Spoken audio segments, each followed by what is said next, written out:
Sinepju graudiņš, vārds katrai dienai. Laiks pātrinājumam. Šodienas rakstu vieta.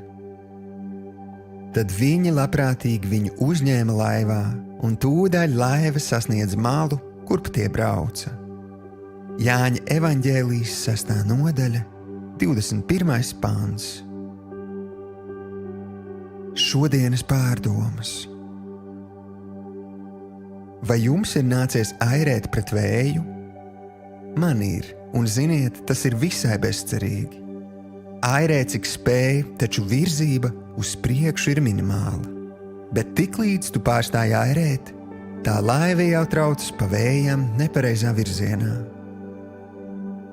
Jāņa evaņģēlijas 6. nodaļā lasām, ka Jēzus mācekļi kādu dienu, braucot laivā, cīnījās ar stipru pretvēju.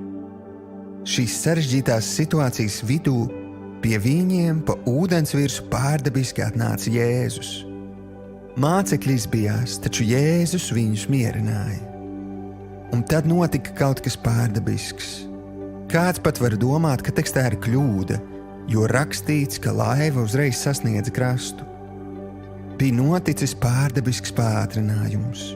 No bezcerīgās situācijas mācekļi pēkšņi bija nonākuši drošībā. Mēs, kas esam Jēzus sekotāji, šobrīd ieejam lielā pātrinājuma laikā. Lietas notiks pēkšņi un tās virzīsies ātri. Tas, kas bija aizturēts, tiks aktivizēts.